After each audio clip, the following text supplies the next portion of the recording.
أخواتي في الله، السلام عليكم، صباح الخير عليكم. مرحبا بكم معنا في فيديو جديد في قناة المفيدة. إن شاء الله هذا النهار غادي نديرو مشروع يعني مربح. تقدري يعني إذا كنتي مثابرة وتنوعي في هذا المشروع، صدقيني راح تدخلي الملايين في الشهر وراح تعودي مشهورة. مشروع سهل برأس مال قليل بزاف، واني ناكد لكم باللي سهل بدون مقاسات تقريبا. يعني باجمالا غادي نديرو هذا المشروع يعني بزوج مكونات، يعني بساتان ودونتيل. اي نوع من الدونتيل غادي نديرو مشروع مربح، يعني غادي يكون مشروع توب لهاد السنه. ابقوا معايا. اذا كما قلت لكم المشروع تاعنا اللي هو راح يكون طوندونس هاد السنه باذن الله.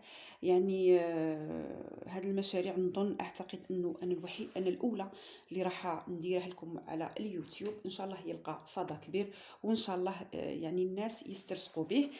قلت لكم زوج مكونات. آه، المكون الاول هو الساتان ابيض ولا بلون كاسي. رايحين ناخذ 3 متر الساتان. غادي نعطيكم بشكل مصغر لانه الكاميرات. المهم حبيباتي، مثلا هنا عندنا 3 متر من الساتان على متر ونص. نعرفوا انه الساتان العرض تاعها متر ونص، ناخذ 3 متر على متر ونص. شنديرو اخواتي؟ نتنو هاد الساتان، نتنو في الوسط هكذا، يعني بشكل يعني نتنو على الطول. نحن نتحصلوا على متر ونص منا ومتر ونص منا. شوفوا اخواتي شنديرو عاود. هذا متر ونص نرجعه هنا هكذا. ان شاء الله تكون واضحه. اذا وناخذ المتر تاعي كما قلت لكم. هنا عندي متر ونص، نروح نعين هاد المسافه منا لهنا شحال. هذه نعين غادي نلقى متر ونص. نحدد المسافه تاع هذه. هنا مثلا عندي جاتني في 11 سنتيم، ناخذ هنا بالراس.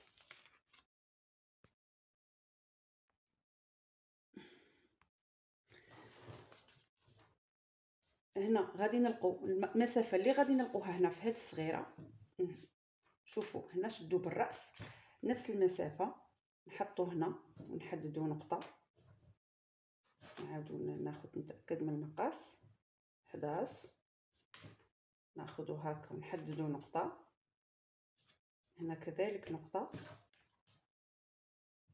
وهنا كذلك نقطه. يعني راح نرسموا هذا الشكل ونقصوه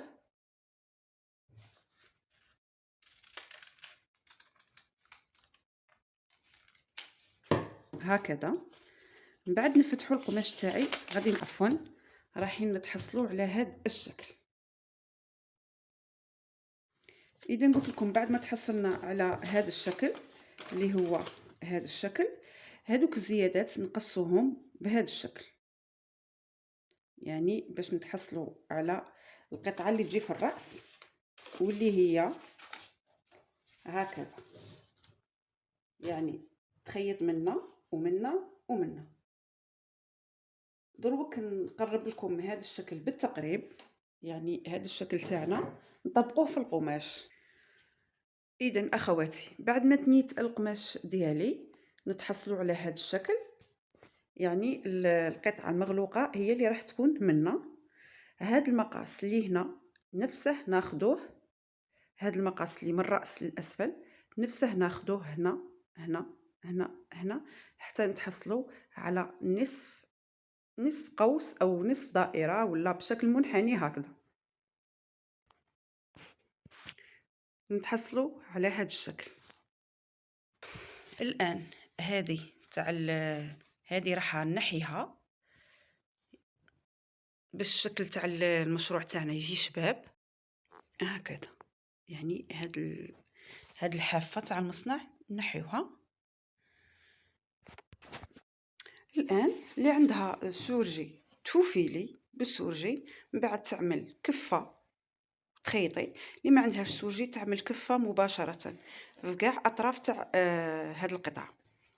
نعملو فوفيلاج الآن أخواتي هاد القطعة اللي بقات لي راها على 4، هادي اللي راح ندير بها الراس. يعني هذا مشروع برنوس تاع عروسة، هنا نخدمو الراس. يعني هنا يجي النهاية تاع القب، غطاء الرأس، هنا النهاية، هنا تروح نيشان، وهنا كذلك تروح نيشان، وهنا نديرو هاكا. ولا تبغوا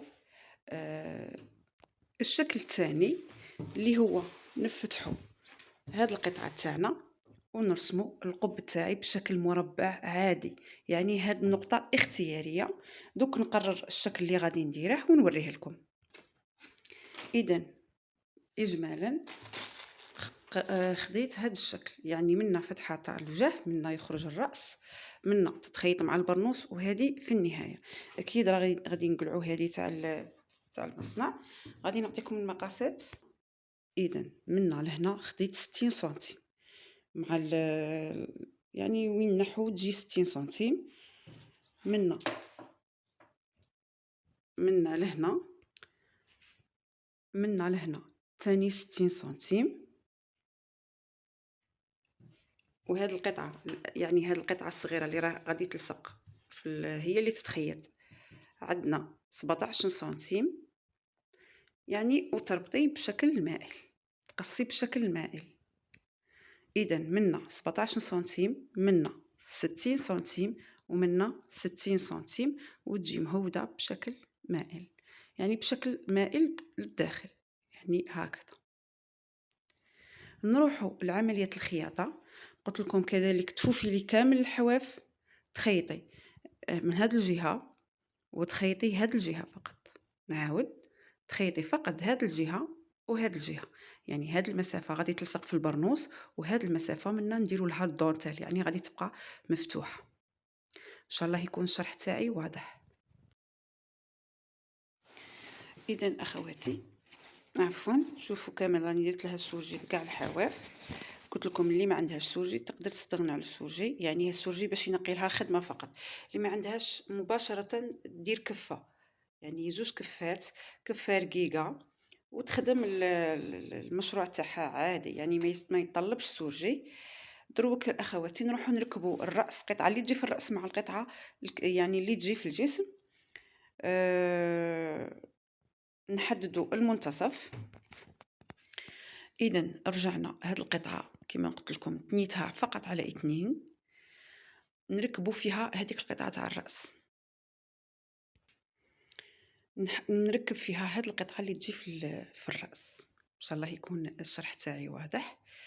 والقالون اخواتي، يعني هاد لا دونتيل وين نديروها؟ نديرو في هاد القطعه، يعني نديرو في هاد القطعه، هاد القطعه نديرو في هاد الطرف، يعني من الجوانب، يعني من هاد الوجه ومن الوجه التحتاني، ونديرو في كامل هاد لوتور، في كامل نديرو. ونديرو في قطعه الراس، نديرو فقط في هاد المسافه، نديرو من الجوه هذا والوجه التحتاني، نديرو في هاد يعني هاد القطعه، وهنا نديرو في هاد القطعه وهاد لوتور كامل، يعني على الجانبين. مشروع تاعنا بسيط، راس مال غير مكلف. لا دونتيل يعني عندكم اختياري، كاين كامل الاسعار، يعني تقدروا تشرو باي سعر يساعدكم. المشروع هذا يعني هكذا، اذا درتي لا دونتيل في كامل الحواف تقدري تبيعيه حتى 6000 دينار، يعني على حساب لا دونتيل شحال شريتيه ب 6000 دينار، من 4000 حتى 6000 دينار على حساب لا دونتيل. الساتان تاني عندكم انواع كبيره من الساتان، عندكم ساتان رويال، ساتان فالونتينو، ساتان ديامو، ساتان ميلكا، ساتان كيوي، اي انواع الساتان على حسب طلب الزبونه. وانا الساتان هنا اللي درته هو تاع 25000، يعني يعني ارخص انواع الساتان. فقط باش نعطيكم فكره على هذا المشروع اللي راه طوندونس، اللي راه يتمشى بالبزاف، يعني الاصحاب المشاريع هذا، يعني ويعني المبتدئات كامل، واللي ما يعرفوش ثاني الخياطه، يعني الخياطه تاعه بسيطه جدا. هذا المشروع ينفعكم بزاف بزاف.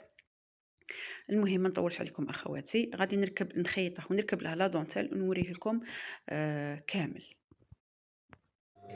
اول حاجه هي نغلقوا وين سوجينا،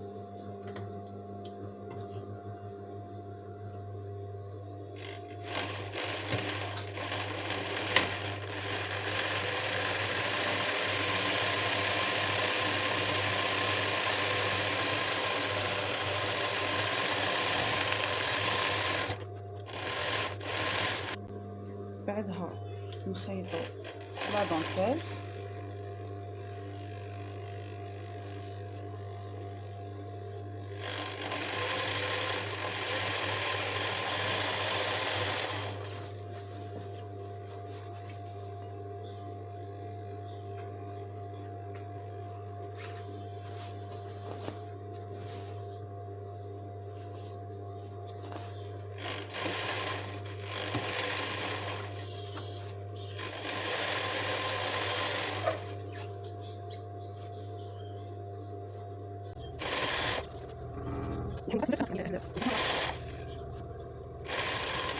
خلاص كملنا جهة نعاودو نخيطو هاد الجهة اللي منا ولا نديرو لها بيستول، يعني هذه اختيارية. بدلت المكان اخواتي تاع الاضاءة لانه كانت الصورة غير واضحة. خيط زوج خطوط، ولا تحبي تلصقي بلاكول يعني تخيطي غير منه وتلصقي بالكولا. شوفوا الخدمه كيش تجي نقيه. نروحوا عاود للبرنوس. شوفوا اخواتي انا البرنوس نبدا من الوراء من الوسط ونبدا الدونتيل. علاش؟ لانه في بعض المرات نصادفوا ب يعني لا دونتيل ما تجيش النهايه مع النهايه، ما يجيش الشكل تاعها شباب. على بها نبدا انا من الاخير من الوسط عفوا. نخيطو بنفس الطريقه.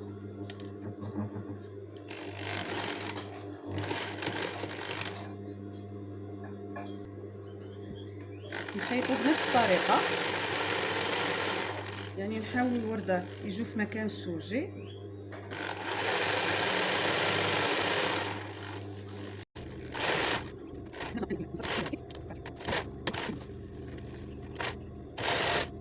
ما ركبتش الوسط، ما ركبتش القطعه اللي تجي في الراس.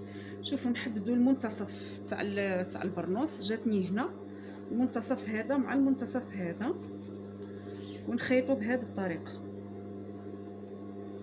يعني قبل ما نكملوا لا دونتيل نخيطوا بهذه الطريقه. يعني القطعه نسيتها الحمد لله تداركت. هي لازم نخيطوا قبل القطعه تاع الراس عاد نديروا لا دونتيل.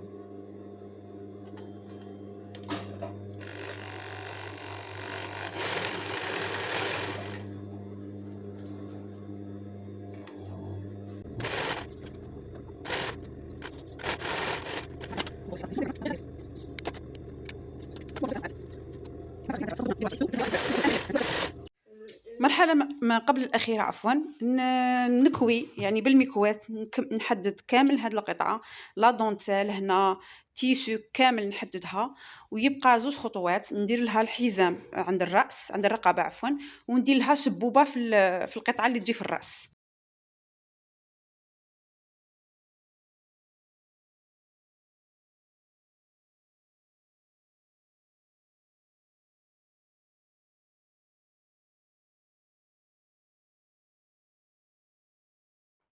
شوفوا اخواتي هنا بعد ما ركبتها، انا عندي راه مشكل تاع الاضاءه سامحوني. هنا بعد ما ركبتها هذه في القطعه تاع الراس، دوك بقاو هادو نديرهم هنا.